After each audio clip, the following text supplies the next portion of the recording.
सरकार को किसान का हर अनाज मंडी के आड़तियों के माध्यम से खरीद करना चाहिए, जिसकी 2.5% पूरी दामी जो पहले सदियों से मिलती आ रही थी, वो 2.5% पूरी दामी सरकार को आड़ती को देनी चाहिए। यहाँ तक कि सरकार ने पहले गेहूं पर और धान पर आड़त कम कर दी।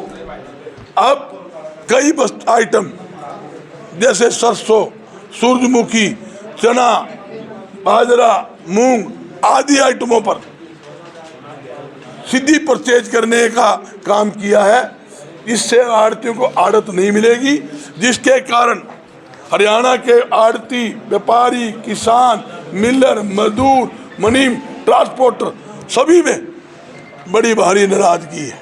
जब सरकार ने मंडी बना रखी है, मार्केट बोर्ड बनाकर लाइसेंस दे रखा है, करोड़ों रुपए की दुकानें बेच रखी है, तो आड़ती कमीशन नहीं मिलेगा तो आड़ती मंडी में दुकान करके क्या करेगा? ये बड़ा भारी चिंता का विषय है।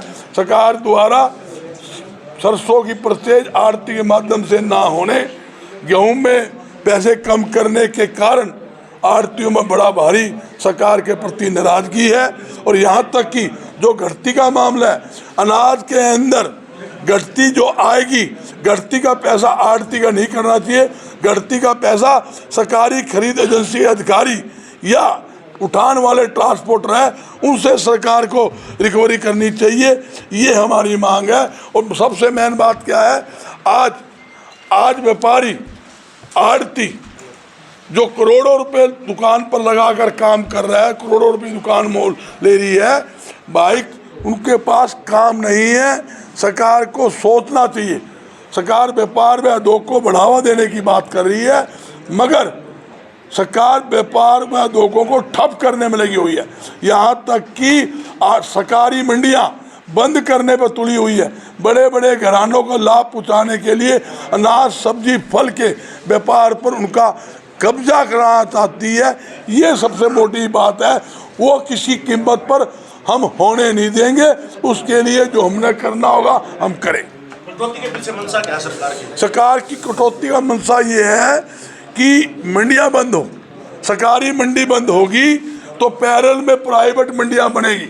जब प्राइवेट मंडियां बनेगी तो बड़े बड़े घरानों का अनाज के व्यापार के ऊपर कब्जा हो जाएगा। ये बात है। मैं पूछना चाहता हूँ, सब्जी व फल आम आदमी खाता है, सब्जी व फल के ऊपर भी इस सरकार ने मार्केट फीस लगाकर गरीबों का मुंह का निवाला छीनने का काम किया है। ये वो सरकार है भाई, पहले नहीं थी, आपने लगा दी। देखो क्यों लगाई? हटाओ, जो चीज़ नहीं लगाने वाली है वो लगा दी। यहाँ तक कि नए नए टैक्स लगाकर टैक्सों में बढ़ोतरी करके हैं जनता की जेबों में डाका डालने का काम किया।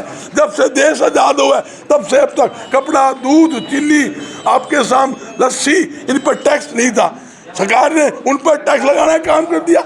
जिन वस्तुओं में 5% वेट था उस पर 18-28% टैक्स लगाना का काम कर दिया। देखो, हमने लगातार हमारा 1 से 5 तक हम मंडियों में दौरे पे जगह जगह मीटिंग कर रहे हैं। मंडिया वाले जगह जगह इकट्ठे हो रहे हैं, मीटिंग कर रहे हैं, प्रदर्शन कर रहे हैं। हम गूंगी बहरी सरकार तक अपनी बात पहुँचाने में लगे हुए हैं। हमारी कोशिश है हम सरकार को अपनी बात पहुँचाए। अगर सरकार नहीं मानने की भाई तो आर पार की लड़ाई सरकार के साथ लड़ेंगे। आर पार का लड़ाई लड़के तोड़ करेंगे, इसमें कोई दो राय नहीं।